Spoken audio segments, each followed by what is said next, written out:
Bonjour à tous et bienvenue au Libre Journal du numérique sur Radio Courtoisie, votre rendez-vous pour décrypter les bouleversements du monde numérique. Nous recevons Amélie Ismaili, journaliste indépendante, comme je vous l'ai dit en début d'émission, fondatrice du site Roadchecking.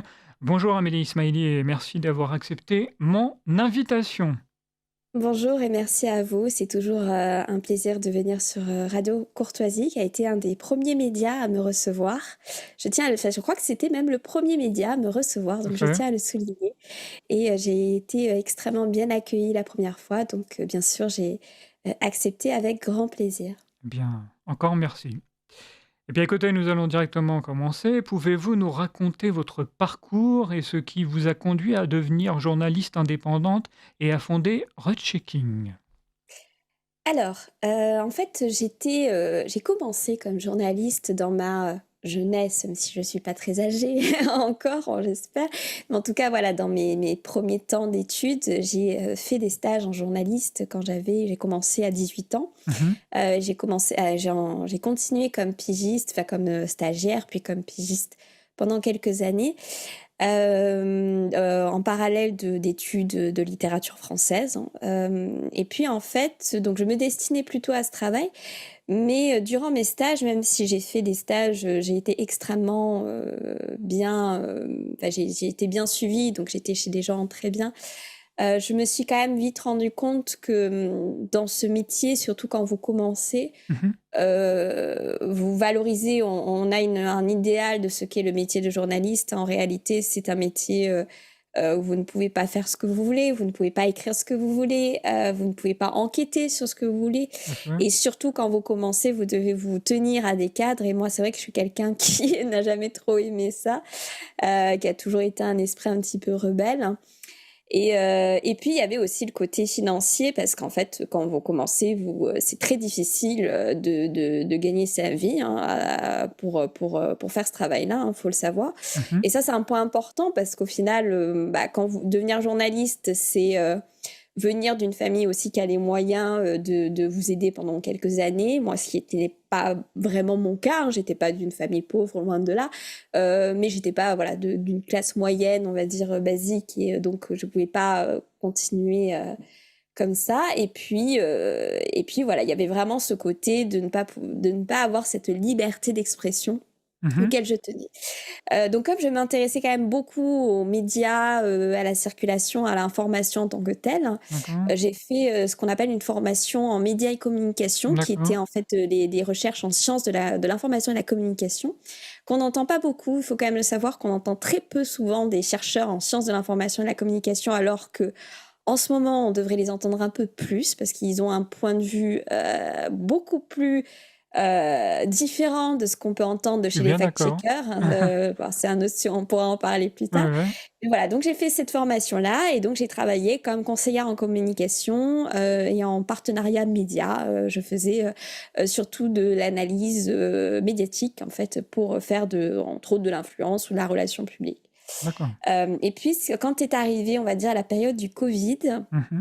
je me suis, j'ai été très alors déjà, je me suis retrouvée dans une période de chômage, donc il y a un petit peu tout qui s'est bousculé, puisque, faut savoir qu'à l'époque, je travaillais dans l'événementiel, hein. Je travaillais pour, des foires de culture, donc je faisais surtout des partenariats, pour des événements.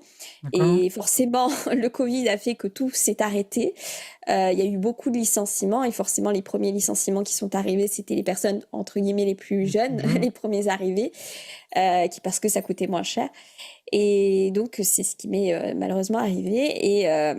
Et en fait, après ça, bah, je me suis retrouvée donc au chômage, et donc j'ai eu le temps de constater ce qui se passait au niveau des médias. Et j'ai été très, très choquée dans la façon dont était traitée l'information, et surtout j'y ai vu une manière j'ai vu vraiment, comme je te dis, en fait, c'était un peu mon travail aussi, de réfléchir à des systèmes d'influence, à comment circuler l'information, comment ça peut favoriser l'opinion, Mmh. dans un sens ou dans un autre. Et là, j'ai vu vraiment une espèce d'offensive médiatique qui était très impressionnante. Et il faut savoir que l'événement Covid, c'est l'événement le plus médiatisé dans toute l'histoire de la presse et des médias en général. Ah, c'est dans toute C'est-à-dire que, l'histoire. c'est-à-dire que vous n'avez aucun autre événement au Hein. regard de l'histoire, de l'information ou des médias, alors que ce soit surtout depuis le développement de différents médias, hein, puisque Mhm. avant c'était la presse écrite, mais ça s'est développé à la télévision, puis à la presse numérique, etc. Depuis, si vous voulez, vous n'avez jamais eu un événement qui a pris la totalité du champ informationnel. Mhm. Là, il faut savoir que pendant une période de 1 ou 2 mois, l'événement Covid a représenté plus de 93%, 90% des sujets de l'information. C'est-à-dire que l'information n'a parlé, tous les médias, les canaux d'information n'ont parlé que de ça pendant un moment. Donc plus de Et ça, il faut savoir 90%. que ça... Oui, puis je crois que c'était autour de 80%, D'accord. 90%, puis ça s'est baissé à 80%. Il y a eu, pour dire, il y a eu des études là-dessus. Donc c'est C'est-à-dire que énorme. vous Hein. n'avez aucun autre événement. Par exemple, on peut comparer ça aux attentats de World Trade Center, qui avait été un Mhm. événement médiatique aussi extrêmement important. En fait, c'est incomparable. On était à des taux autour de 50%, alors que là, on est vraiment, ça n'a pris que ça pendant longtemps. Et pendant longtemps, c'est-à-dire que pendant longtemps, le Covid a représenté la grande majorité des contenus liés à l'information. Et ça crée un effet sur les gens. Mhm. C'est-à-dire qu'on a mis vraiment les gens dans une situation de peur. Et d'ailleurs, les retours qu'on a aujourd'hui, c'est que les gens se sont sentis agressés par ça. Vraiment agressés, Ouais, plus que ouais, par le Covid, au fond. tout à fait. Ils ont vraiment, alors je dis pas que le Covid n'a pas fait des dégâts, évidemment, mais dans le sens où vraiment les gens se sont sentis vraiment martyrisés, et c'était le cas, c'est-à-dire que c'était une tentative d'emprise psychologique qui a été faite. Alors est-ce que ça a été fait volontairement ou est-ce que ça a été fait parce que c'est structurel aux médias? Mhm. Je pense qu'il y a un peu des deux. C'est-à-dire qu'il y a quand même quelque chose au départ, on peut se poser la question, parce que quand on voit que ça a été la même chose dans tous les pays occidentaux, évidemment, il y a des questions qui se posent, que s'il n'y a pas eu des cabinets de conseil derrière qui n'ont pas favorisé, si les gouvernements n'avaient pas aussi intérêt à favoriser cette peur, on le voit aujourd'hui, on peut se poser ces questions-là, mais Effectivement. sans rentrer dans qu'on va vite nous taxer de théorie du complot, c'est aussi lié à un phénomène structurel aux médias. Quelqu'un comme un sociologue comme Pierre Bourdieu, qui n'est Mon pas Dieu. forcément le plus apprécié chez personne, mais en tout cas qui est quelqu'un qui avait compris beaucoup de choses au sein des médias, il expliquait ça très bien. Il expliquait que justement ce phénomène, ce besoin qu'ont les chaînes d'information ou même la presse en fait de faire leur beurre sur la peur, le sensationnalisme, etc., fait que on va toujours tout grossir et en fait donc vous avez un peu tous les ingrédients qui étaient réunis pour faire en sorte de mettre les gens dans cette peur. Oui. Donc c'est ça qui m'a un petit peu entre guillemets réveillée, et c'est à partir de là, comme aussi j'avais le temps, que j'ai commencé à tweeter entre guillemets, à m'intéresser, surtout à m'intéresser au fact-checking en Voilà. particulier, On va en parler. puisque ma question, mon propos, c'était de me rendre compte que finalement, le fact-checking n'était pas du tout un système euh, qui, qui consistait à vérifier Mhm. l'information et à aller déconstruire les fausses rumeurs. C'est comme ça qu'on nous le présente. Moi, quand je faisais mes études justement en infocom, c'est ainsi un peu qu'on nous l'a présenté. On nous prenait alors des fausses rumeurs qui étaient innocentes finalement. Au début, on nous expliquait, croire que, je me rappelle, on nous disait, on croit que la nuit, on avale des araignées. Voilà, ça c'est tout bête, mais en fond, c'est une rumeur, c'est une fausse rumeur, c'est quelque chose de faux en Ouais, réalité. ouais, ouais. On prenait cet exemple-là pour nous montrer, voilà, on va faire, c'est une fausse rumeur, donc on va la déconstruire. Donc ça a quelque chose de valeureux de se dire, c'est Mhm. intéressant que des journalistes déconstruisent des choses, mais sauf qu'on nous prend un exemple innocent. En réalité, au moment du Covid, et en fait c'était déjà le cas avant, le fact-checking a été construit non pas pour déconstruire les fausses rumeurs, mais pour en fait annihiler les mauvaises opinions. Et ça, c'est très, très différent. C'est-à-dire qu'à partir du moment où vous avez des journalistes, en tout cas des gens qui se prétendent journalistes, si je peux me permettre, ils vont vous dire, bah, écoutez, ça, c'est la bonne opinion. Et avoir cette hypothèse-là, avoir cette pensée-là, qui va à l'encontre d'un soi-disant consensus qui est fabriqué le plus souvent, qui va à l'encontre en fait de ce que dit le gouvernement. Parce qu'il faut quand même rappeler que certains fact-checkers nous ont expliqué que le pass sanitaire ne sera jamais demandé dans les restaurants. Oui. C'est un exemple que je cite souvent. Vous pouvez encore le retrouver, hein, c'est sur France Info, vous tapez pass sanitaire dans les restaurants, vous avez encore la page qui vous explique que non, le pass sanitaire ne sera jamais demandé dans les restaurants. Donc c'est ça qui est utilisé, c'est-à-dire que les fact-checkers vont nous faire croire qu'il y a des bonnes et des mauvaises opinions. Or, en démocratie, il n'y a pas de mauvaises opinions. Il y a des opinions qui sont répréhensibles, plutôt non pas des opinions, mais des expressions. Et voilà, c'est quelque chose de très différent. Il y a des expressions qui sont répréhensibles, mais en soi, normalement, on a le droit d'avoir une opinion. Et là, ce sont des opinions, en plus, qui non seulement ne sont pas répréhensibles, mais qui sont tout à fait légitimes, normalement, au regard de la démocratie, et même au regard du débat scientifique, par exemple. Toutes les questions qu'on avait autour, que ce soit du vaccin, que ce soit sur les mesures sanitaires, etc., ça a mérité d'être débattu, évidemment. Et en fait, au contraire, les fact-checkers ont été utilisés comme une sorte d'armée au service, finalement, d'un appareil du pouvoir qui, en plus, pendant cette période, était en état d'urgence, donc sous un contrôle assez autoritaire, mine de rien. Eh bien, c'est grâce à ça qu'on a, on a utilisé tous ces fact-checkers pour aller contredire ce qui était présenté comme des fausses informations, alors qu'en réalité, c'était des opinions.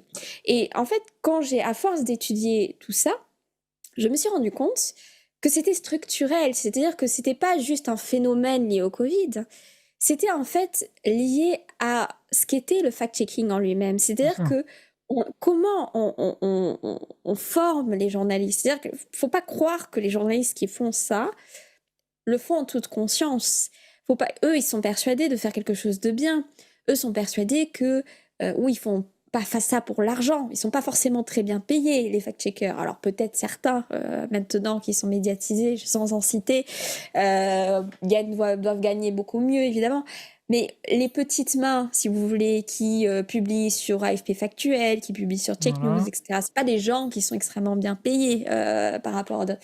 Mais ils sont dans une espèce d'idéologie qui, surtout pendant le Covid, où on les a persuadés que c'est des gens qui allaient sauver des vies. Je rigole pas. C'est-à-dire qu'on les a vraiment formatés à l'idée qu'ils allaient être des sortes de héros. Formatage. Pour devenir en fait des héros de l'information, puisque la désinformation tue. On a eu tout un tas de discours du côté même je me rappelle à l'époque, du côté de l'OMS, du côté à l'époque même déjà, Madame Ursula von der Leyen le disait, la désinformation tue.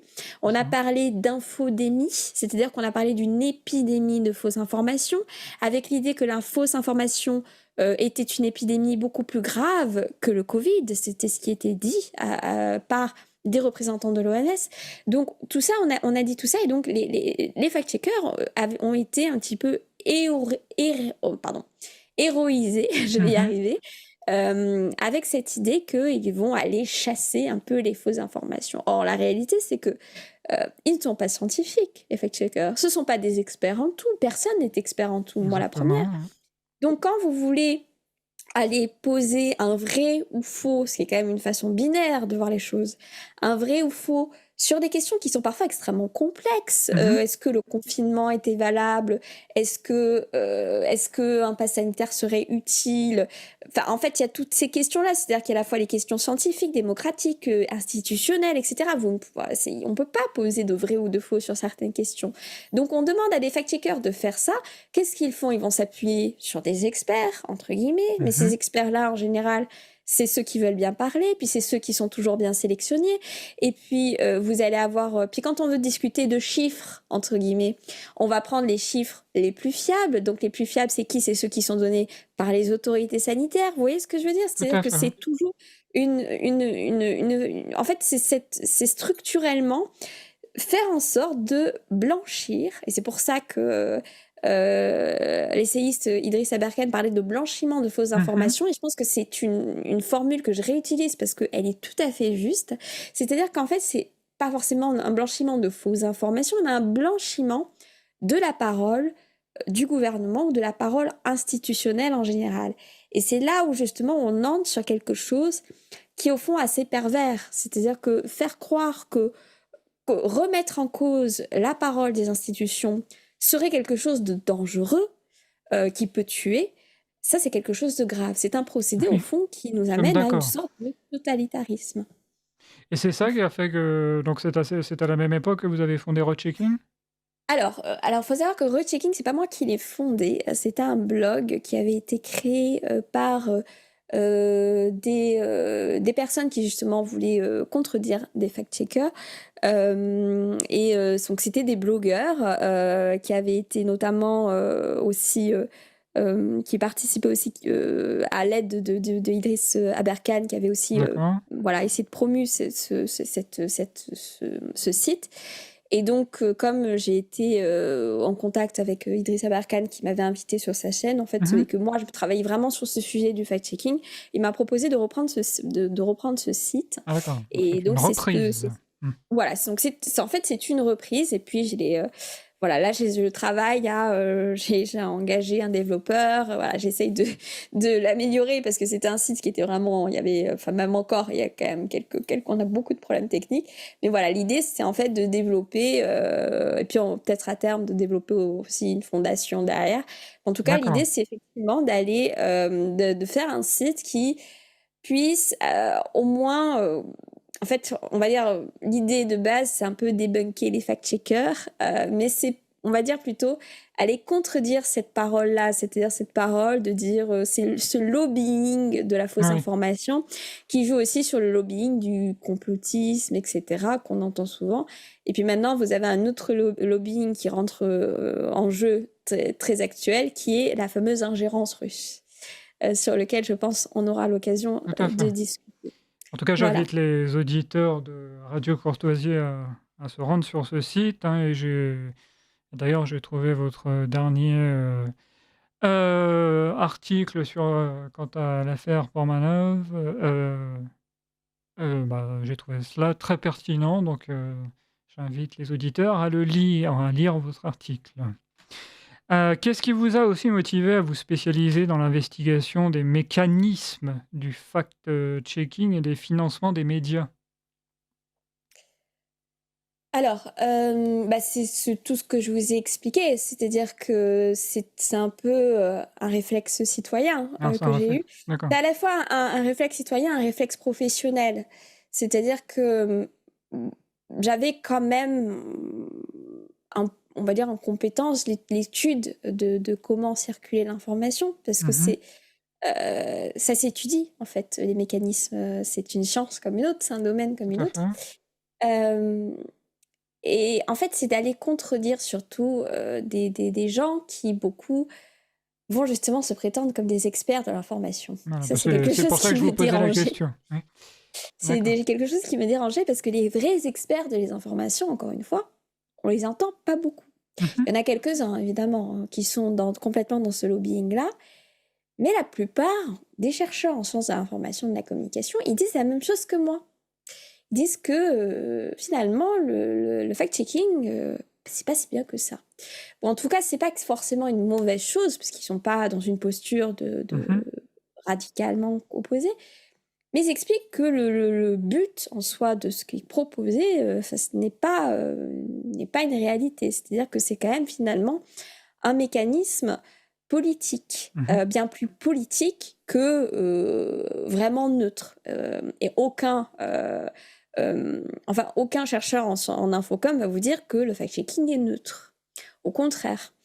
Alors que cette prétention à l'objectivité, elle est toujours avancée par les fact-checkers. Les fact-checkers vont toujours prétendre que c'est parce que vous ne pouvez pas fonctionner autrement. Si vous voulez dire que vous présentez la vérité c'est quelque chose d'objectif. C'est quelque Exactement. chose en tout cas où tout le monde serait à peu près d'accord. Donc vous ne pouvez pas vous dire que vous êtes politiquement orienté. Or, c'est la réalité. Vous Mhm. êtes politiquement orienté. Et d'ailleurs, on en a des preuves très souvent qu'il y a une orientation politique derrière le fact-checking. Et puis, en fait, moi, quand j'ai étudié un petit peu davantage les archives du côté de fact-checking, que je connaissais moins bien avant, j'ai remonté à 2017. En 2017, par exemple, vous avez une orientation catégoriquement pro-macroniste, qui est Mhm. très impressionnante à lire. C'est-à-dire que vraiment, on a fait des fact-checking. Vous allez sur le site des décodeurs du monde, par Oui, exemple, c'est ce que j'avais qui a fait. été un des premiers sites de fact-checking, qui fait une espèce de blanchiment de tous les mensonges de Macron, mais Ah, vraiment en disant que non, enfin en fait, par exemple, il y avait un exemple où il disait que il n'allait pas euh, il n'allait pas moins taxer les milliardaires, par exemple. Il n'allait pas défiscaliser oui, mais c'était il complètement... n'avait pas arrangé les milliardaires.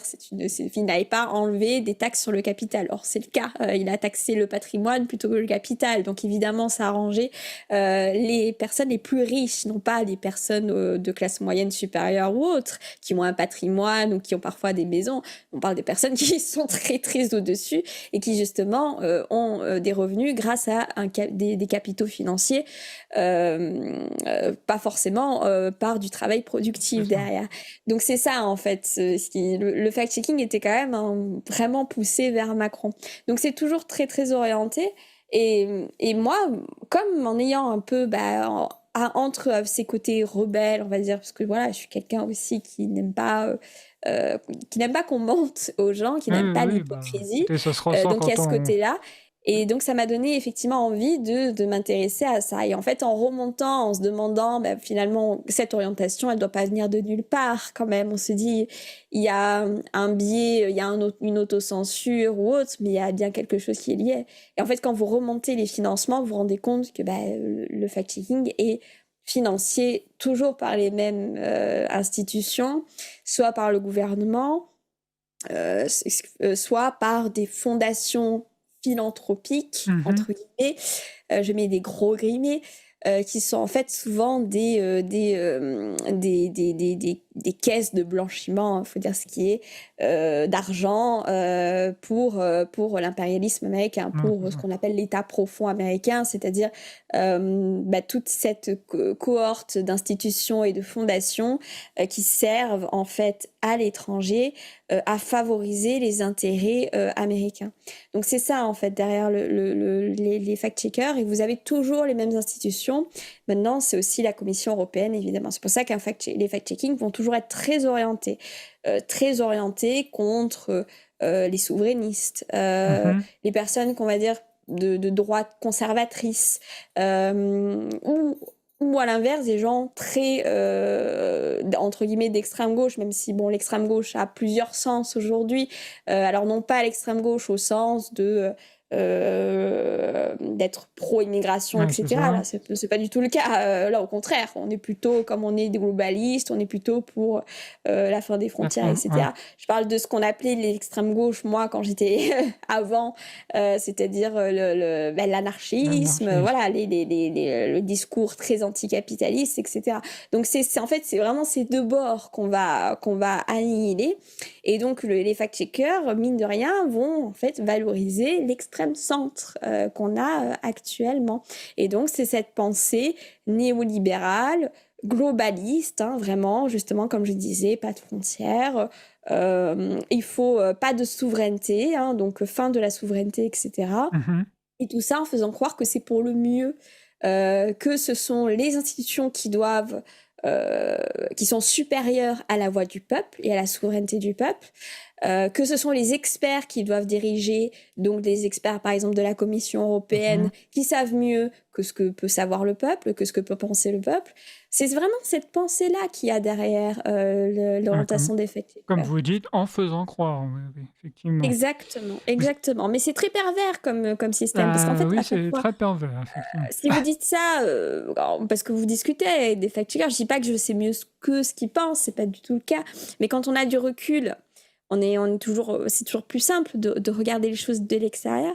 Et non, la plupart n'ont pas forcément conscience de ça. D'ailleurs, certains vous disent ils ont une opinion politique un peu différente Hmm. ou autre. Mais c'est ce qu'ils ne se rendent pas compte en général, c'est que les sujets qu'ils visent, la plupart du temps, Hmm. c'est des sujets justement qui visent à contredire l'expression politique de ces franges, entre guillemets, contestataires. Mhm. Quand vous avez des fact-checking qui vous disent que, en gros, l'institution ne veut que votre bien, donc quand on vous dit qu'il y a un pass sanitaire, c'est forcément pour votre bien, ça peut pas être pour d'autres raisons. Oui, bien C'est sûr. ça, en fait, ce qu'on vous dit, hein, c'est concrètement, c'est ça. Ou quand on vous dit que, je sais pas, vous avez des fact-checkers qui vous expliquent que non, l'Union européenne ne fait pas perdre la souveraineté aux nations, Mhm. alors que, bah si, c'est le principe, justement. Oui, Voilà, c'est que des c'est un choses peu comme ça, ça. c'est Ouais. vraiment, tout est très orienté. Amélie Ismaili, vous avez enquêté sur le fonds Marianne créé après l'assassinat de Samuel Paty, n'est-ce pas? Tout à fait. Vous affirmez qu'il a été détourné pour financer des réseaux pro-gouvernementaux et des officines comme l'Institute for Strategic Dialogue. Dialogue. Pouvez-vous nous expliquer les grandes lignes de vos découvertes? Alors, détourner, je ne sais pas si c'est le mot. En fait, ce qu'il faut savoir, c'est que le fonds Marianne, c'est un fonds qui a été prélevé sur un fonds institutionnel qui existe. Mhm. Il faut savoir qu'il y a beaucoup d'argent public. D'ailleurs, c'est intéressant, vu qu'en ce moment, on nous explique que c'est aux Français de faire des Oui, efforts. ça tombe très bien. Bon, vous avez des tas de fonds comme ça au sein de l'appareil d'État. On ne sait pas trop où les financements vont. Bon, bref. Là, vous avez un fonds qui s'appelle le Fonds interministériel de prévention de la délinquance et de la radicalisation, qui est le Oui, c'est FIPDR, ça. qui en fait appartient au CIPDR, donc le Comité interministériel de prévention de la délinquance et de la radicalisation, lui-même qui appartient au ministère de l'Intérieur. Donc tout ça, vous voyez, c'est les boîtes, vous savez, c'est l'institution Ah oui. française, Mhm. c'est la bureaucratie. Donc ce fonds-là, il existe depuis longtemps, je crois que ça fait depuis 2010 à peu près. Et ce fonds, à la base, il était destiné à financer des préventions, entre guillemets, de la délinquance. Alors, qui Mhm. pouvaient passer par des choses qui ne sont pas idiotes en soi, c'est-à-dire financer des associations sportives, voilà, dans des secteurs compliqués, ou financer des appareils de sécurité comme des caméras de surveillance, etc. C'est ça, en fait, ce fonds-là. Et en fait, ce fonds-là, il a de plus en plus tourné depuis, d'ailleurs, je crois, c'était Manuel Valls à l'époque qui était au ministre de l'Intérieur. Il est de plus en plus tourné vers une espèce de prévention de la radicalisation, mais politique. Oui, c'est ça. Politique. C'est-à-dire que c'est devenu quelque Ouais. chose où on va financer pour empêcher d'abord la radicalisation au sens de la radicalisation islamique, mais en fait, ça revient plutôt à des services liés à la lutte contre le terrorisme et tout, qui sont d'autres services, hein, qui sont la SDJ, etc. Là, ça a été vraiment on a tourné un petit peu ça de plus en plus vers ce qu'on a appelé la radicalisation, qui prenait en fait un sens de plus en plus flou. Mhm. Et en fait, au moment du fonds, ce qu'on a appelé le fonds Marianne, c'est-à-dire au moment de l'assassinat de Samuel Paty, vous avez eu un conseil de défense qui s'est mis en place 2 jours après cet assassinat. Donc un conseil de défense secret Mhm. à l'époque, et puis en plus en période Covid, hein, donc 2020, complètement sous secret défense, où on a décidé de créer une unité au sein du CIPDR qui s'appelle l'unité de contre-discours républicain, sous le prétexte quand même très très alambiqué, qui consistait à dire que puisque Samuel Paty est décédé, a été assassiné de façon extrêmement barbare, Mhm. et que cet assassinat est aussi en lien avec un harcèlement numérique, parce qu'il faut savoir que Samuel Paty Ah, donc, s'est fait harceler, oui. a été menacé de mort parce que un père d'une gamine qui d'ailleurs a menti, a fait croire qu'il était islamophobe ou je sais C'est pas ça. quoi, alors qu'il avait juste fait son travail en montrant les caricatures de Charlie Hebdo. Et donc, en gros, sous ce prétexte-là, on a dit que, il fallait créer une unité qui allait contredire les discours radicalisés sur les réseaux sociaux. Mhm. Ce qui, encore une fois, a été fait déjà par d'autres institutions au sein de l'État, des institutions plus spécialisées sur ce sujet. Là, on a dit, oui, mais en fait, la radicalisation, ça prend plusieurs formes. Et donc, on va rentrer dans concrètement, tout ce qui peut toucher éloigner le terrorisme, c'est-à-dire l'extrême droite, l'extrême gauche, etc., etc. Et le complotisme. Donc là, on est dans quelque chose de très très flou Ouais. et de très politisé. Dans quelques mois après la création de cette institution, cette unité où on ne sait pas trop ce qu'ils faisaient, c'est quand même des agents qui sont censés contredire les discours, d'aller faire du contre-discours républicain sur les réseaux sociaux, c'est quand même un peu étrange, Oui, un peu déjà, beaucoup. de Ouais. principe. Ouais. Et en fait, après ça, donc quelques mois après, ils ont décidé, parce que apparemment elle avait besoin de plus de personnes, cette unité, il y avait trop de travail, on se demande pourquoi, là aussi, et ben il fallait recruter d'autres agents. Puis, plutôt que de recruter des agents, ils ont fait ce qu'on appelle un appel à projet, qui consistait à en fait prendre des associations pour externaliser, c'est-à-dire faire en sorte que c'est les associations qui allaient travailler pour l'unité de contre-discours républicain. Le Fonds Marianne, c'est ça. C'est vraiment, en fait, le but, c'est pour ça que l'appel à projet était soi-disant pour lutter contre le complotisme. En fait, quand vous regardez, en fait, vraiment l'Institut de l'appel à projet, il disait que c'était pour lutter contre le Tout à fait. complotisme. C'est pour ça que quelqu'un comme M. Rudy Reichelt a dit, mais attendez, nous, on a fait notre travail, Voilà, c'est vraiment, mais c'est complètement ça. La réalité, c'est que derrière complotisme, on met pas des gens qui sont des djihadistes ou des gens radicalisés de l'islamisme, ça n'a rien à voir. On met des gens comme vous et moi qui remettent en cause la parole de l'institution.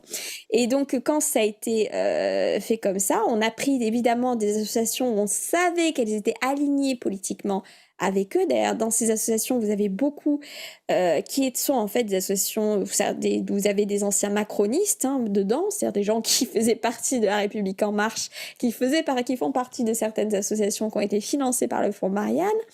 Et puis vous avez dans le lot une institution américaine non pas américaine, mais qui est une institution née à Londres, mais qui est vraiment essentiellement liée à la politique extérieure des États-Unis et du Royaume-Uni.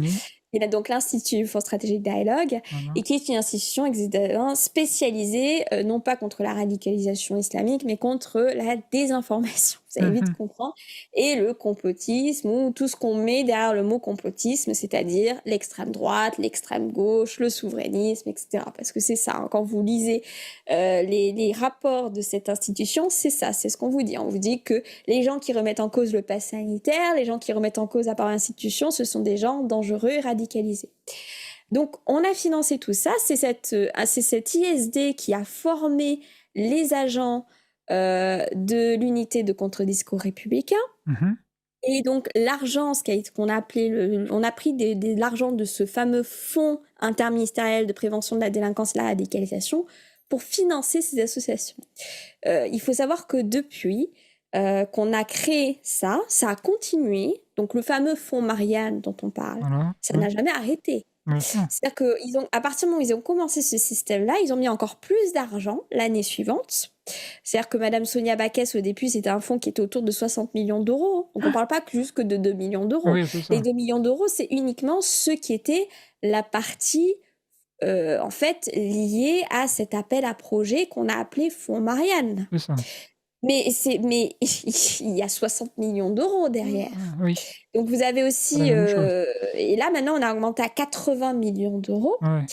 Alors, évidemment, il y a beaucoup de une grande partie de cet argent va aux communautés territoriales pour encore le financement de caméras de surveillance, etc., qui coûtent de plus en plus cher parce que maintenant, on parle de caméras intelligentes. Donc, il y a ça, mais en fait, il y a aussi beaucoup d'argent qui va à ces fameuses associations qui sont sélectionnées soigneusement pour aller, en fait, propager une propagande, en fait, en réalité. Et quand vous regardez dans les contenus qui ont été financés avec ce fameux fonds Marianne, l'immense majorité des contenus, sauf une association, c'est d'ailleurs ça, je vais y revenir, mais tous les contenus des associations ont fait plus ou moins la promotion d'Emmanuel Macron, ou en tout cas de sa politique. C'est-à-dire que on faisait la promotion de l'Union européenne, la promotion des politiques qui ont été menées par... je suis en train d'oublier celle qui était Premier ministre, pour vous dire qu'il passe... voilà, par Madame Borne, un moment. Enfin voilà, on a fait toutes ces promotions là, et puis surtout, on faisait aller déconstruire ceux qui remettaient en cause les mesures Covid, puisqu'on était en 2021-2022, Ouais. donc c'était encore cette période-là, et ben on allait contredire les gens qui remettaient en cause les mesures sanitaires. Donc voilà, c'était ça le Fonds Marianne, c'était Mhm. vraiment, on a financé ces contenus-là. Et quand je dis qu'il y a une seule association, Oui, j'allais vous elle a demander. fait la même chose que les autres, à peu près, sauf que la différence, c'est qu'à un moment, elle a critiqué non seulement les mesures sanitaires dans les contenus, Mhm. et qu'elle avait une parole un peu souverainiste. C'est-à-dire qu'elle disait, voilà, certains intervenants, c'est l'association Reconstruire le commun, certains intervenants ont un peu remis en cause Macron, etc. Et ça, c'est insupportable. Quand vous avez eu la révélation, entre guillemets, de ce fameux scandale, qui c'est qu'on a pointé en priorité? C'était alors la première association qui est celle de Monsieur Mohamed Sifawi, qui était l'USE-PPM. Pourquoi? Parce que ça, on savait que non seulement il y avait une escroquerie déjà de base, puisque c'était une grosse association, et qu'en fait, vous avez les membres de cette association, certains n'étaient même pas au courant C'est ça. de ce que c'était ce fonds Pas du Marianne, donc tout. c'est quelque chose de très caché. Ouais. Mais encore, quoique Monsieur Mohamed Siaoui est quelqu'un d'assez exécrable, on va dire sincèrement, au vu, il était quand même un peu plus rapproché par rapport à la promesse que faisait ce fonds. C'est-à-dire que c'est Mm. quelqu'un qui était spécialisé contre le radicalisme religieux. Je ne rentre pas dans de savoir ce qu'il était doué ou pas dans ce sujet. Quoi qu'il en soit, il était plutôt sur ce sujet-là. Donc à la limite, il était un peu plus légitime, ce qui n'est pas le cas des autres. Conspiracy Watch, etc., n'ont aucune expertise sur ce Ouais, sujet. on va y revenir. Lui, il a quand même une expérience là-dessus.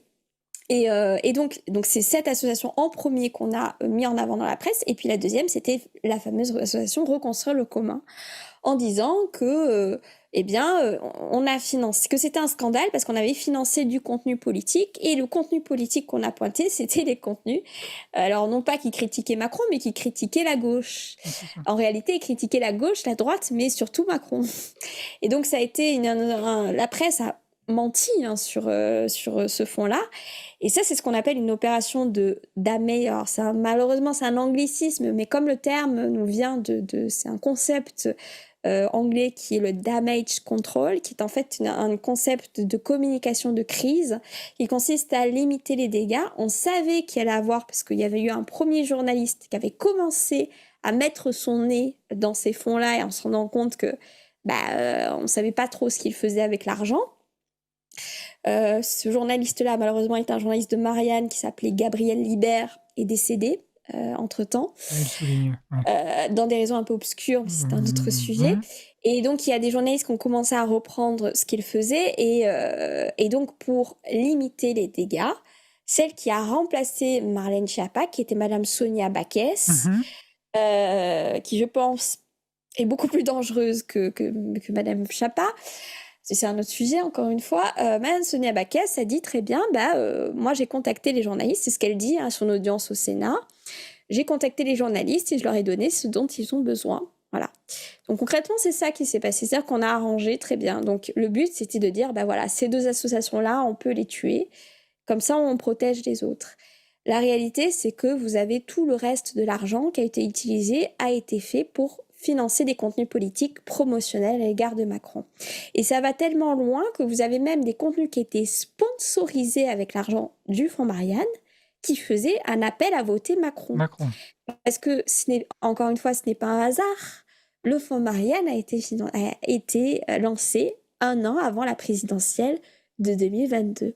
Et ce n'est absolument pas un hasard, puisque quand vous voyez que des contenus ont été sponsorisés, alors quand je dis sponsorisés, c'est encore un anglicisme, et j'aime pas non plus les anglicismes, donc excusez-moi à votre audience.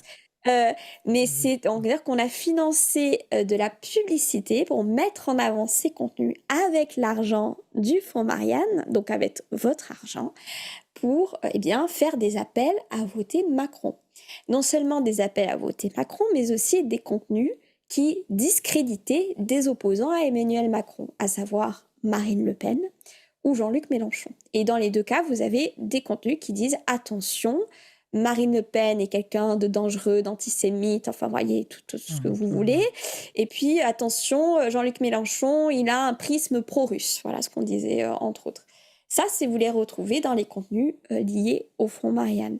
Donc, est-ce qu'on peut parler d'un détournement? Je pense que c'est bien pire que ça, pour vous répondre. Je pense que c'est non seulement ignoble d'un point de vue Oui, moral. clairement, oui. Moral, oui. Voilà, moralement, il faut se rendre compte que ce que c'est d'aller d'instrumentaliser la mort d'un pauvre homme qu'il faut quand même aussi le rappeler, est mort parce que aussi il n'a pas été protégé, C'est ça. alors qu'il y a eu des alertes. Donc l'institution n'a pas rempli son rôle dans ce sujet. Donc plutôt que de remettre en cause nos institutions, on va instrumentaliser cet événement absolument barbare et terrible pour financer des contenus politiques de gens qui sont en partie responsables de cette situation-là. Donc voilà, je pense que c'est beaucoup plus loin qu'un détournement. Et quand je dis que ce n'est pas qu'un détournement, c'est parce qu'encore une fois, ce fonds-là, le fonds qu'a utilisé pour le fonds Marianne, il existe au sein de nos institutions, il continue à financer des associations et il a doublé, il a augmenté. Dans certains cas, notamment pour une des associations dont aucun de nos médias n'a parlé, qui est Conspiracy Watch, qui a fait tous les travers qu'on a reprochés aux autres, ils ont fait des contenus politiques, ils discréditaient la gauche aussi. Étonnant que Mediapart ne s'en soit pas intéressé, parce que Mediapart est toujours la première à ne pas aimer quand on tape sur la gauche. Bon, ben là, vous allez regarder ce qui a été écrit par Conspiracy Watch à ce moment-là. C'était Jean-Luc Mélenchon et quelqu'un d'horrible, etc. Donc, bon, ce n'est pas un hasard, encore une fois. Et puis, pareil pour Marine Le Pen. Hein. Et puis, je ne parle même pas des souverainistes ou de tout l'autre. C'est vraiment la vie du panier pour Conspiracy Watch. Donc, Conspiracy Watch n'a fait que ça et n'a fait aucun contenu contre la radicalisation islamique ou autre. Absolument aucun. Donc, Conspiracy Watch qui a été financé à hauteur de 60 000 €, sachant que ce n'est pas les seules subventions qu'ils ont eues. Ils ont d'autres subventions, Conspiracy Watch.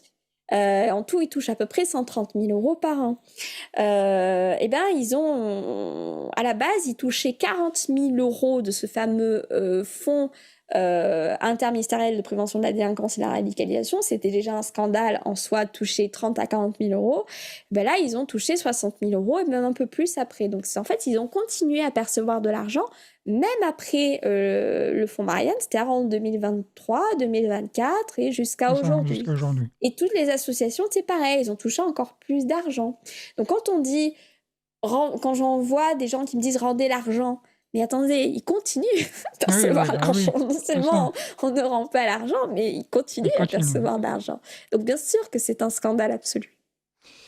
Amélie Ismaili, juste une petite pause, un petit message pour les auditeurs de Radio Courtoisie. Vous aimez Radio Courtoisie, mais vous n'avez jamais donné, même pas 5 €? Arrêtez de laisser payer les autres à votre place. Faites un don maintenant sur soutenir.radiocourtoisie.fr ou envoyez votre chèque au 61 boulevard Murat, 75 016 Paris. Et vous verrez, vous vous sentirez mieux. Et comme vous venez de l'entendre, chers auditeurs de Radio Courtoisie, surtout, rendez-vous bien sur soutenir.rc.fr ou envoyez-nous un chèque au 61 boulevard Murat, 75 016 Paris, car Radio Courtoisie a toujours besoin de vous. Et, je le rappelle, chacun de vos dons est déductible aux 2 tiers si vous êtes assujetti à l'impôt sur le revenu. Amélie Ismaili, vous avez évoqué des financements étrangers, notamment de George Soros, n'est-ce pas, et Bill Gates, dans certaines initiatives de fact-checking. Comment ces influences transnationales affectent-elles la souveraineté informationnelle française ? Alors, vous avez donc effectivement, quand on regarde les structures, les lobbying derrière les fact-checkers, vous avez les mêmes fondations qui apparaissent. Donc évidemment, la fondation Open Society qu'on cite souvent, elle est plus connue parce que ça fait longtemps que, en fait, c'est pas vraiment caché. George Soros on s'en cache pas Pas du de tout. ce qu'il fait. C'est-à-dire que, d'ailleurs, c'est assez intéressant. Parce que là, vous avez Donald Trump, pour parler de l'actualité, qui a lancé une procédure, enfin, qui menace en tout cas d'appliquer je crois que la loi Rigaud, il appelle ça. Oui, oui, c'est ça. Faut que je retrouve le terme exact, mais voilà, qui en fait, en tout cas, menace d'appliquer donc des procédures contre George Soros. Mmh. Et j'ai envie de dire, il serait peut-être un peu temps, parce que ça fait des années enfin, ça fait depuis toujours, hein, parce que George Soros, il est plus tout jeune, je crois qu'il a un peu plus de 93 ans, un truc comme ça. Donc maintenant, c'est son fils, Alexander Soros, qui, je sais pas s'il est pire, parce qu'il a l'air un peu plus bête, si je peux me permettre. Il a l'air un peu moins futur que George Soros. C'était quelqu'un de très intelligent, quoi qu'on pense. Mais voilà, ça fait des années qu'ils font des ingérences Oui, oui. et qu'ils l'assument complètement. Ouais, C'est-à-dire ouais. que c'est quelqu'un qui l'assume pleinement. Il dit très ouvertement que lui, son but, c'est de changer le monde, de changer les nations. C'est-à-dire de faire en sorte d'amener les gens, selon lui, vers quelque chose de mieux, c'est-à-dire la société ouverte. Open Society, C'est ça. ça vient de là.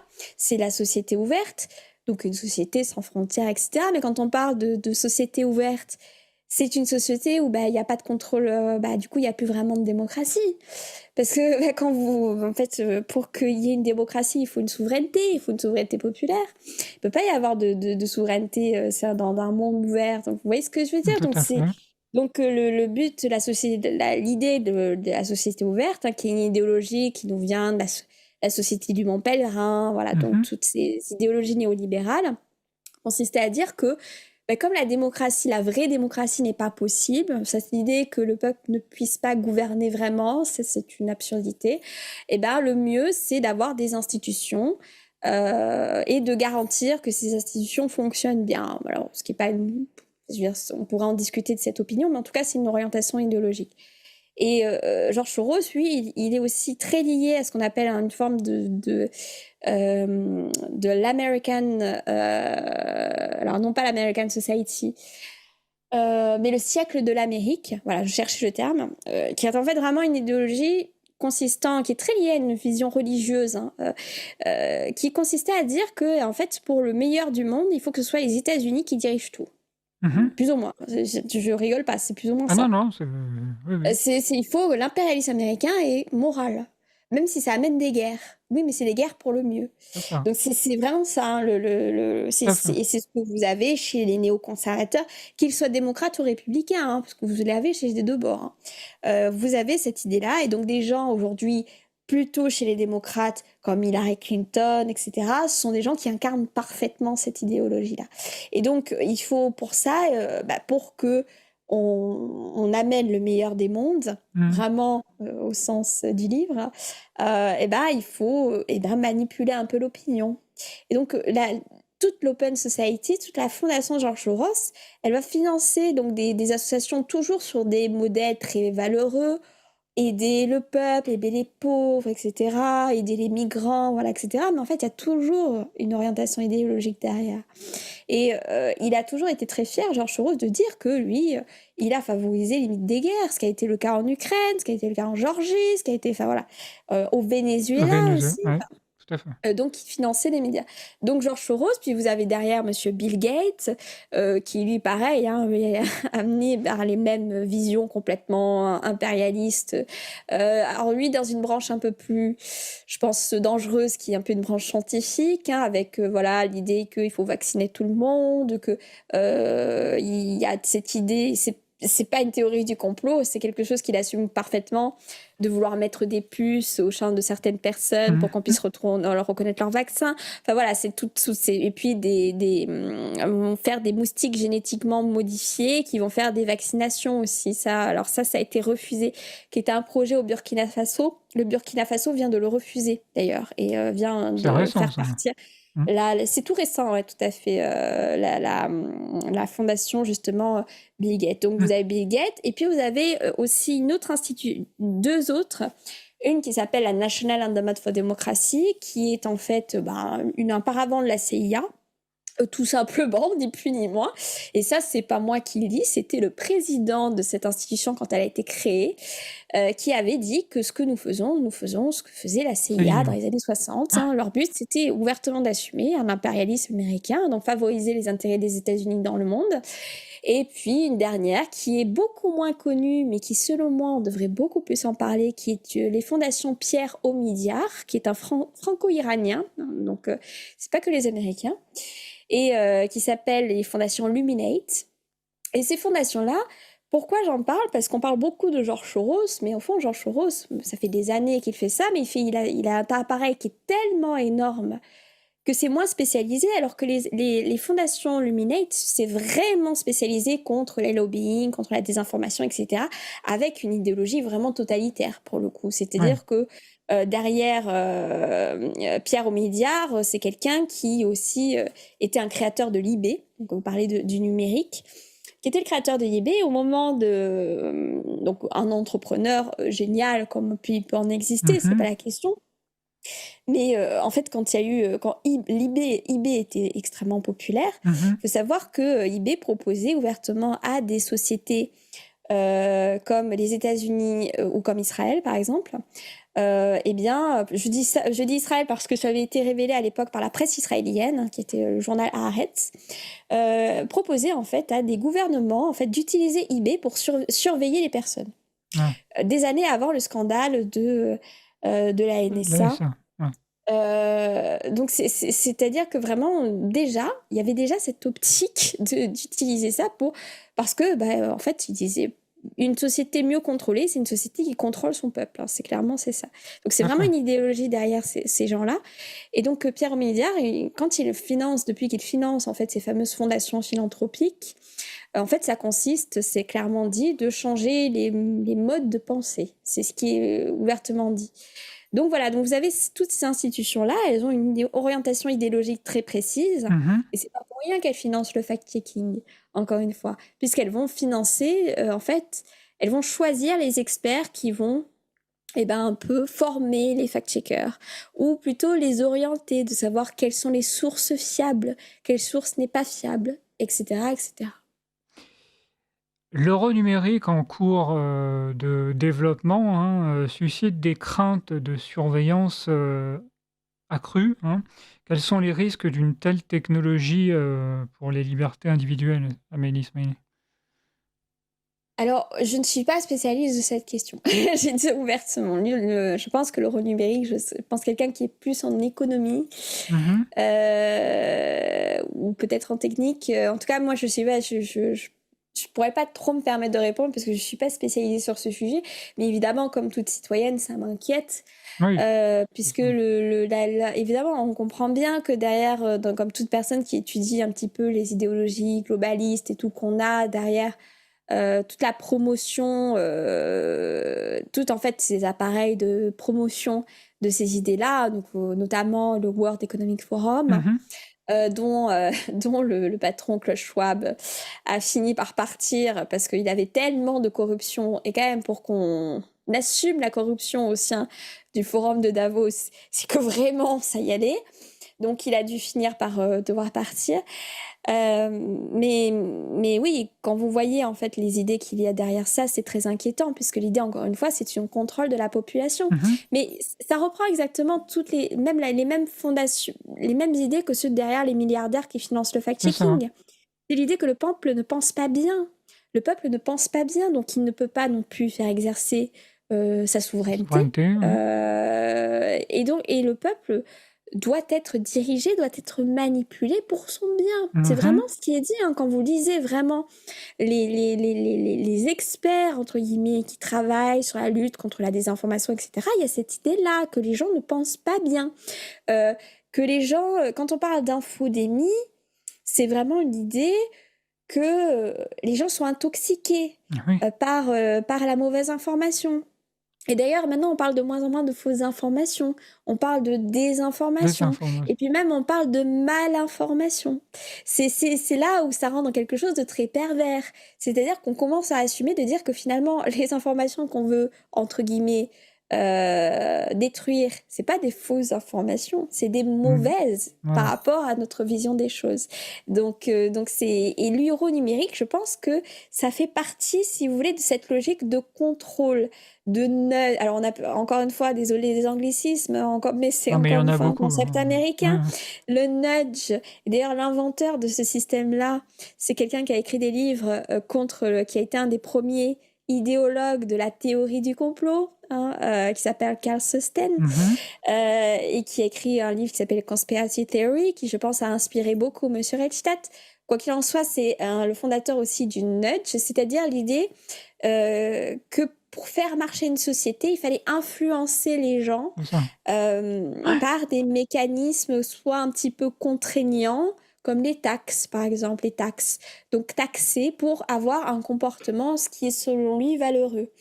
Ce qui ne fonctionne pas dans la réalité. Mhm. Par exemple, on a tenté de taxer des gens, ça c'est un même concept de nudge. Taxer des gens si, en fait, pour réduire votre nombre de poubelles par personne, Mhm. eh ben, on allait taxer les gens en fonction du nombre de poubelles qu'ils allaient laisser dans les vides ordures. Ce qui s'est passé, c'est que résultat, il y a beaucoup plus de gens qui ont laissé des poubelles ailleurs, quoi. Donc voilà, non mais voilà, c'est ça qui se passe. Donc c'est ça le nudge, c'est cet esprit-là. Et donc l'euro numérique, je pense que ça rentre vraiment dans cette logique de nudge. On va vous taxer en fonction. On va vous dire, bah tenez, là vous avez un quota carbone, donc Ouais, vous c'est aurez ça. droit eh bien vous Tant de... prendre tant l'avion C'est par ça. jour. Et puis ceux qui ont assez d'argent, qui se déplacent en jet, à chaque COP 21, c'est assez ironique parce que chacune des COP 21, on a vous avez tous nos milliardaires qui viennent en jet privé, ce qui est assez marrant, Oui, enfin triste si on peut dire. Mais voilà, l'idée c'est ça. Mais le petit peuple, lui, voilà, il pourra pas s'il met la clim trop à fond. Ah ben là, vous avez financé trop, etc. Donc c'est évidemment, on se dit toujours, les fact-checkers vont vous dire, mais attendez, tout ça, c'est pas possible, parce que les fact-checkers consistent vraiment à vous faire douter qu'on puisse penser du mal, qu'on c'est ça. puisse vouloir le Le mal. mal. Et les fact-checkers sont vraiment dans cette persuasion que non, une institution, elle ne veut que notre bien. C'est ce qui s'est passé pour le pass sanitaire. On ne pouvait pas se dire qu'on allait aller... Vraiment, les gens, c'est France Info, Julien Pin qui avait fait ça, ils étaient persuadés qu'on ne pouvait, que l'institution qui ne veut que notre bien, ne pouvait pas aller jusqu'à quand même discriminer des gens dans les hôpitaux. Enfin, je veux dire, on s'est dit ça. Mais donc, quand au moment où on l'a fait, eh ben, il fallait trouver un moyen de le justifier moralement. Vous voyez ce que je veux dire? Tout à C'est-à-dire fait. que c'est vraiment toujours de garder cette idée que l'institution ne veut que notre bien. Or, si vous commencez à penser que, ben, en fait, non, on veut nous contrôler, ça, c'est un esprit complotiste, etc., Bah oui. dangereux. Mais malheureusement, ben, ce qui se passe de plus en plus souvent, et on le voit de plus en plus souvent, c'est que les complotistes ont souvent raison. Les réseaux sociaux, Amélie Ismaili, et les algorithmes sont accusés de promouvoir des idéologies progressistes, hein, comme le wokisme ou l'écriture inclusive. Comment contrer cette influence tout en respectant la liberté d'expression? Vous voyez, si je remets dans le contexte, la critique des idéologies progressistes, hein, par exemple. Alors déjà, je ne serais pas d'accord avec vous sur le terme progressiste, parce Ah, qu'il faudrait savoir qu'est-ce que progressiste. Je ne suis pas sûre que le wokisme ou certaines idéologies soient du progrès. Donc voilà, on pourra en discuter. Quoi qu'il en soit, il faut savoir que oui, ces idéologies, ce qu'on appelle le wokisme, c'est toutes ces identitaristes, oui, parce c'est ça. qu'on parle des identitaires à partir du moment où vous les gardez, on vous appelle identitaire si vous voulez rester que votre village garde plutôt des églises que des mosquées, ce qui n'est pas une mauvaise chose en soi, et je le dis en tant que fille de musulmans, les musulmans comme mon père n'ont jamais voulu que la France qui ait moins d'églises. Ça, c'est un autre débat, mais vous voyez ce que je veux Non, dire. mais Dans le sens que ce qu'on appelle les identitaires aujourd'hui, moi je pense que ces idéologies-là, elles sont très identitaristes au sens qu'on va favoriser des identités individuelles d'accord. plutôt que la nation, en fait, que ce qui nous met en commun, en fait, notre histoire, etc., etc. Non, là, c'est favoriser des identités individuelles. Et puis quand vous écoutez des psychologues voilà, que j'aime beaucoup, qui vous explique en fait que en fait, ces idées-là, ça consiste à vous infantiliser. Hein, on va infantiliser et puis parfois on va aller jusqu'à valoriser des délires. Vous en avez à nous donner comme ça Quand on parle de wokisme, souvent, en fait, on parle de... C'est un mot critique pour parler de ce qu'on appelle l'intersectionnalité. D'accord. Qui est un concept qui n'est pas idiot en soi. Quand vous faites de la sociologie, à la base, c'est pas idiot, mais quand ça reste dans un domaine de recherche en sociologie. Ouais. Et là, c'est une caricature de ça. Ouais. C'est-à-dire que c'était l'idée pour réfléchir un petit peu, en fait, la sociologie, c'est ça, hein, qu'on pense, est-ce que c'est mauvais ou non. Moi, en tout cas, quand on étudie les médias, c'est très intéressant d'étudier la sociologie. Mais ce que je veux dire, c'est que l'idée d'intersectionnalité, c'était de se rendre compte que les groupes sociaux n'étaient pas si homogènes les uns aux autres, hein, c'est-à-dire de dire, il n'y a pas juste un groupe discriminé parce qu'il est noir, ou un groupe parce qu'il est pauvre, ou un groupe, etc. Donc l'intersectionnalité, c'était de dire qu'il y a des gens qui cumulent en fait des formes de discrimination. Et donc c'était ça. Donc, ce qui était, encore une fois, dans un concept de recherche et de débat intellectuel, peut être intéressant. Là où c'est devenu complètement pervers, c'est que c'est devenu une caricature de ça, où maintenant, en fait, c'est à qui sera la plus victime par rapport à l'autre. Et donc, c'est mon identité qui prime. Donc, je suis, si je suis plutôt noire ou arabe, c'est ce que je vais mettre en avant parce que ça fait de moi quelqu'un d'une victime de la société. Si je mets... si je considère que je suis... alors maintenant, c'est même plus l'homosexualité, au contraire, les homosexuels sont au contraire discriminés dans ces idéologies-là. C'est maintenant le fait d'être transgenre. Et puis transgenre, c'est devenu une idée. C'est-à-dire, être une femme, c'est une idée. Voilà, donc moi, ce que j'appelle des délires, c'est un peu ça. C'est-à-dire que à un moment donné, et sans parler... Et vraiment, moi, je fais partie des gauchistes de base. Hein. C'est-à-dire que pour moi, les gens font ce qu'ils veulent de leur vie, ils font ce qu'ils veulent, même de leur apparence. À partir du moment où ils sont adultes, ils font ce qu'ils veulent. S'ils se sentent mieux comme ça, s'ils se sentent mieux dans une transsexualité, il n'y a aucun problème. Mais dans le sens où, là, on parle de gens où on va expliquer à des enfants que, en fait, la femme, l'homme, ça n'existe pas, c'est des concepts, etc.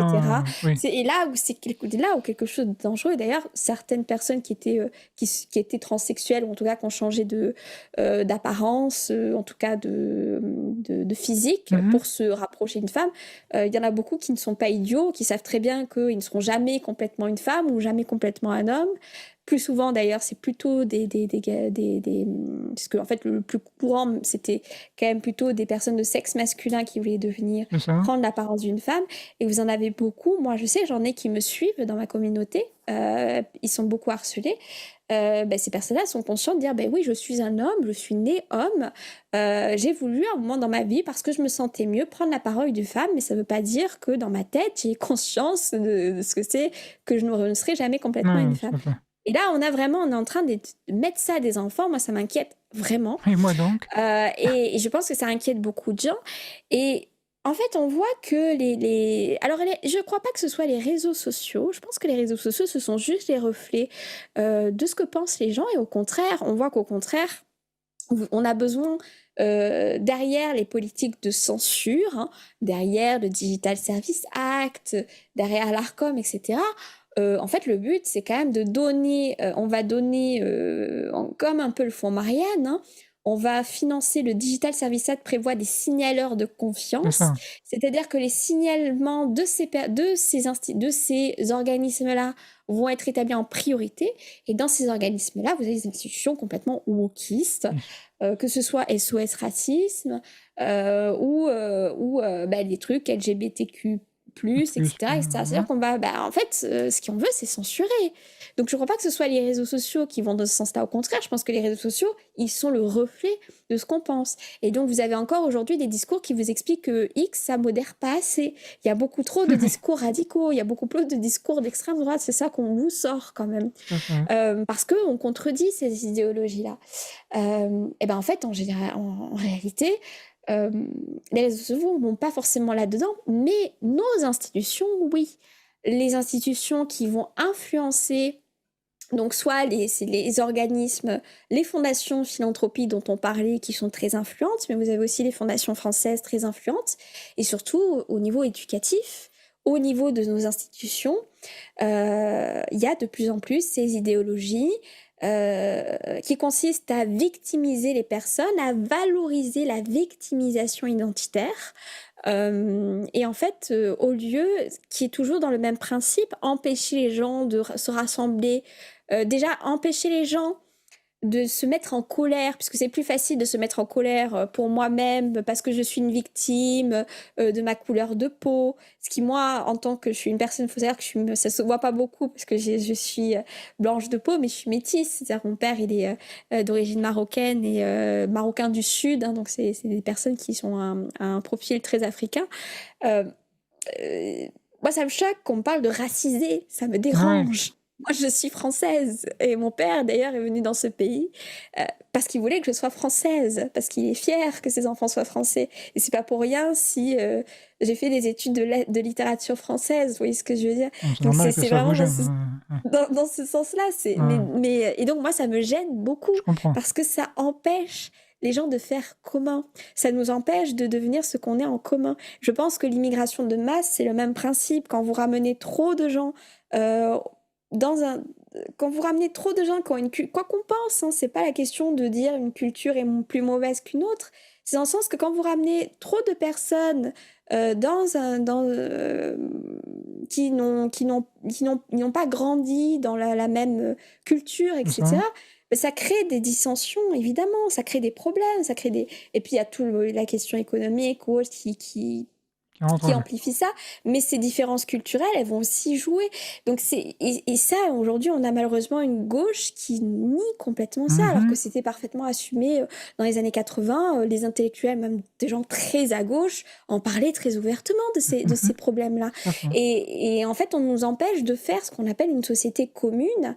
Et ça, ben, ça arrange qui? Ça arrange les gens au pouvoir, parce que moins on fait commun, ben, moins on pourra faire élever la démocratie, et plus on aura des gens qui pourront nous amener dans une pseudo-société ouverte, qui est en fait une société globale, quoi, dirigée par des gens, des experts qui contrôlent un territoire de plus en plus large grâce à des moyens comme la monnaie numérique, etc., etc. Je vais très loin, mais il faut comprendre en fait Non, que mais c'est un c'est peu dans les profond. mêmes processus. Le wokisme, c'est un peu la même vision. Ouais. C'est on empêche de faire commun, on empêche d'aller sur des problèmes réels d'économie, des discriminations qui sont tout autres. La discrimination sociale qui est très très importante dans ce pays. Vous avez des discriminations, c'est tout bête, mais des discriminations par rapport à la province, à Paris. Je le sais en tant que provinciale qui a vécu à Paris. Vous voyez ce que je veux dire? Il y a Ouais, plein ouais. de discriminations comme ça. Et ben, le fait de parler que de la couleur de peau, que de l'identité qu'on s'imagine, hein, qu'on se dise blanc, noir. Vous vous rappelez cette fameuse capsule où il disait je ne suis pas un homme, monsieur, je ne suis pas blanc, monsieur. Je pense Voilà. que vous voyez ce Oui, quoi oui. je veux dire. Mais c'est ça, cette idée-là, c'est-à-dire c'est de ce pour lequel on se considère, ça empêche de parler des vrais problèmes sociaux, ça empêche de mettre en avant ce qu'on fait de mal, nos institutions. Et je pense que le but pour moi du wokisme, c'est vraiment ça. Et d'ailleurs, les essayistes Marguerite de Stern et Laura Moto. Doria Muto, avec lesquels j'ai pas mal de désaccords sur d'autres sujets, mais sur cette question-là, qui ont écrit un livre, Transmania, qui se sont fait beaucoup harceler sur cette question, le disent très bien. En fait, toutes les institutions derrière le wokisme, que ce soit du côté transgenrisme ou autre, sont des gens milliardaires. Ce sont des idéologies qui sont vraiment chez les milliardaires. C'est pas pour rien, encore une fois. C'est pas faut pas croire que c'est faut pas croire que c'est en banlieue qu'on se pose des questions. Non, Enfin, en banlieue, voilà, ça, c'est encore... dans une certaine pauvreté ou dans l'immigration, qu'on se pose des questions de savoir si je suis plutôt noire ou si je suis plutôt une fille ou un garçon, etc. Enfin, c'est stupide, ça ne marche pas, ces idéologies-là, justement.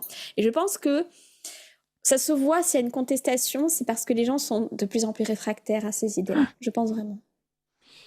Écoutez, ça passe très vite. Il nous reste à peine 5 minutes. Et Écoute, ça passe vite, oui. En tant que journaliste citoyenne, comment voyez-vous l'avenir du numérique en France? Un outil de libération ou de contrôle? il faudrait d'abord qu'on puisse prendre contrôle du numérique. Quand je dis nous, c'est le peuple, en tout cas la voix du peuple. Vous avez plein de gens talentueux dans ce pays. Il Mhm. faut savoir que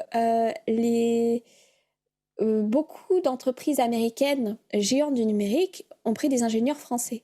Vous avez beaucoup d'ingénieurs français. Ils partent aux États-Unis. Mhm. Il faut se poser des questions là-dessus. Un peu, oui. Donc, la France a du talent. Les Français ont du talent. Euh, le problème, c'est que non seulement ils en auront de moins en moins parce qu'on a quand même un appareil et de l'éducation qui est de plus en plus une catastrophe, donc qui est de plus en plus inquiétant, ce qui valorise moins en fait, les talents. C'est ça. Et puis, je pense qu'il faut reprendre contrôle sur le numérique parce que le numérique est un outil qui n'est ni bien, ni bon, ni mauvais. C'est comme la machine, c'est ni bon, ni mauvais. Ça peut être un outil qui peut être très utile pour faire des innovations scientifiques, même pour... vous voyez, les réseaux sociaux, je pense que c'est quelque chose qui est à la fois mauvais parce qu'il y a le côté écran, etc. Mais c'est aussi quelque chose qui permet de rassembler les réseaux Enfin, sociaux. Avant ça, vous ne pouvez pas parler à autant de personnes, vous ne pouvez pas vous rassembler sur plein de sujets. Et ça fait peur aux institutions. ah bah oui. S'ils veulent contrôler à ce point-là le numérique, c'est parce qu'on considère encore, comme l'a dit Madame Clara Chapas, d'un sujet dont on n'a pas eu le temps de parler, qui est quand même l'affaire Jean Pormanov, qui est terrible. J'avais Où fait on la a eu... référence à votre article. Ouais, mais où on a eu la preuve, pour en dire un mot vite fait, c'est quand même la preuve éclatante que l'Arcom n'est pas là pour lutter contre les contenus vraiment illicites, Oui. c'est-à-dire les contenus qui peuvent être vraiment dangereux. Là, on parlait quand même de contenus de gens de monsieur qui s'est fait torturer pendant des mois avec beaucoup d'alertes et l'Arcom n'a rien fait parce qu'elle ne voulait rien faire. L'Arcom, derrière, envoie des mises en demeure. Alors, censure de C8, c'est encore autre chose parce que bon, un réseau social étranger et une télévision c'est française, c'est un peu différent. Oui.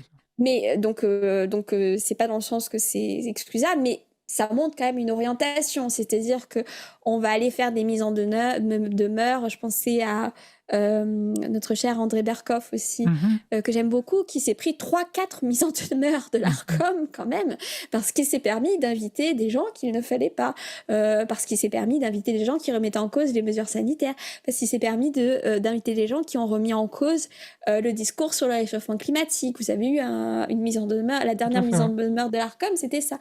Donc l'Arcom s'intéresse davantage à nos opinions qu'à des contenus vraiment dangereux.